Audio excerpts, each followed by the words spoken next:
Darren Bent here for talkSPORT. Dwayne, Emily, thanks for joining me. Of course. I want to start with you, Dwayne. Did you always want to make an MMA movie? And what was it about Mark Kerr's story that attracted you to it?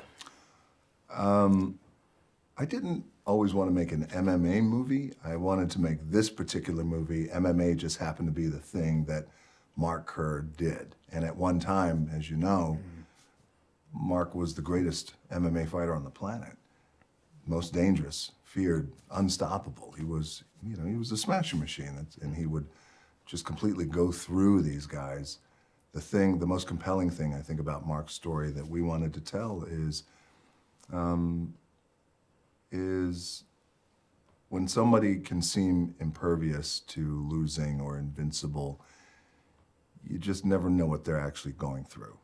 And whether it's us, you, anyone out there, like we try to put on this thing, right? Like, hey, we got together. Yeah. And we try to at least, but you never know what people are going through. And that was, I think, one of the key reasons why we wanted to tell this story. Because he's actually Mark and Dawn, whose girlfriend became his wife. They're divorced now, but they have a beautiful son named Bryce. They're the living examples of what happens when you go for everything and you lose it all. Yeah. And there's addiction involved, and there's, he overdosed twice. He's lucky to be alive, but they're here today, and they made it, and they overcame those odds. I mean, I've seen the film, and I think it's absolutely amazing. Thanks, brother. And for you, Emily, what drew you to Dawn's character, and how much time did you have to spend with her to really get that kind of emotional connection?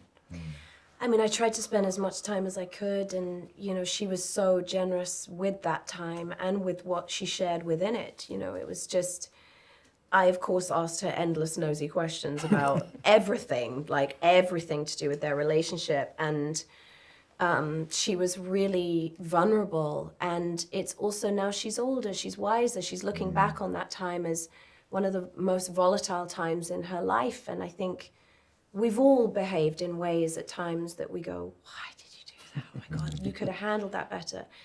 But there was great love between them, and yet, for me, the attraction was to play somebody who wasn't necessarily tidy or palatable or sort of easy to pin down as to whether she was a support system or his Achilles heel. And I think that just felt truer to a relationship, because in films, it has a clearer identity sometimes, or characters have a clearer identity. But I think people are a myriad of things, and they fluctuate between those things within half an hour. And you see this, and like human beings are hard to figure out. And so I loved that about her, and I loved that about Benny's environment that he was willing to explore, Was it one of them as well, when you spent the more time with both of them, that the more they opened up? Because I'm guessing at first they're quite nervous and quite guarded, and then all of a sudden... Dawn was maybe more nervous at first. Mark is quite open, actually, and he's very self-reflective. And our first Zoom we had with him was almost 3 hours. Wow. 3 hours. It ended at midnight. It was extraordinary. But you're right, they are a little bit, because it's their life. And, up until maybe, I don't know, 5, 6 years ago when we first started making the announcement that we were going to do it. In 2019 was first announced that we were going to make Smash Machine. And Benny and I were going to do it then, and then COVID happens. But the documentary came out in the early 2000s, and for Mark and Dawn, really that's their legacy. And it didn't end well, that documentary. It's not like it had this rocky ending. Yeah. It's like, oh, the guy loses everything, and then that's it. Yeah. And so you think for them, for decades, that's been the lasting imprint until this. So naturally they were a little guarded and concerned, but also wanting to be open as well. So we told the story right. I read something somewhere as well for you, Dwayne, that you had to bulk up, which, sorry, I find that really, really it was really difficult funny to believe. Benny being like, do you work out? You're going to have to. Like. Yeah, I found that really difficult to believe. How hard is it for you to obviously change different weights for different roles?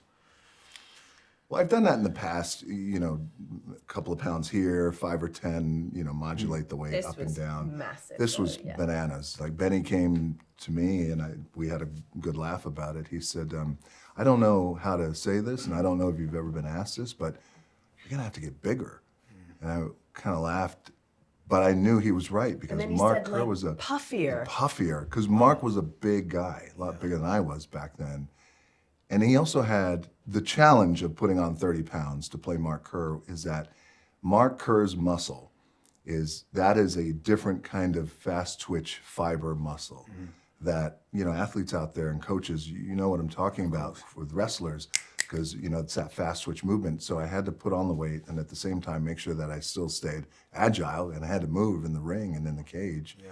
That was hard, man. And that's a lot of weight to put on because Mark was so big and his traps and his back and his legs, you know, from all the takedowns and that movement that he would do. So that was hard to do, man. Someone who we know over here, Oleksandr Usyk, obviously heavyweight champion of the world, fantastic. What was it like to work with him, and how? Because obviously you're swapping combat sport in terms of MMA from boxing ring. What was he like to work with? Amazing. Let me tell you something about Usyk. First of all, amazing guy. Amazing guy. Beautiful soul, Yeah, awesome. and open and beautiful stories he would love to tell us, and great. Such a character, vibrant, such a big personality. I get in the ring with him, and you know, we didn't cut away. Benny didn't want to cut away. He came to me early and said, "Hey, I know you have great stunt doubles, but I'd like to only use you," which meant I'm gonna mix it up with these guys and get my ass kicked. And so the first time I lock up with Usyk, we're full on locking up, and we went through the whole fight scene, he and I knew then, when I told you this, when I locked up with him and I felt his embrace in this lockup, I knew this is a bad dude. And don't let, because you know, some dudes look like, oh, that guy's a killer. Yeah. His body is shit right. And some dudes like Usyk can be a little deceptive, right? Just how he looks. Yeah.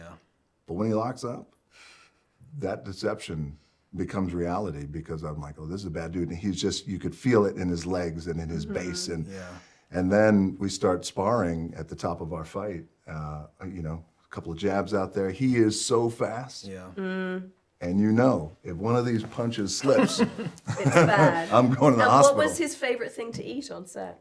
Cake. Cake. Yeah. For an athlete, cake. He wanted to eat cake all the time, and it That's just how you had made to me bribe laugh. him to You do would stuff. bribe him to be like, the lovely PA was like, Alex, we do need to get the fake sweat on you again, and he hated the fake sweat. He was like, why? Like he didn't understand continuity or anything, and she was like, if I get you some cake, will you do it? And he goes, yes. And so they'd get him some cake. Absolutely incredible. Well, Dwayne, Emily, thank you for your Thank time. you. Really appreciate brother. it. Thanks for talking to me.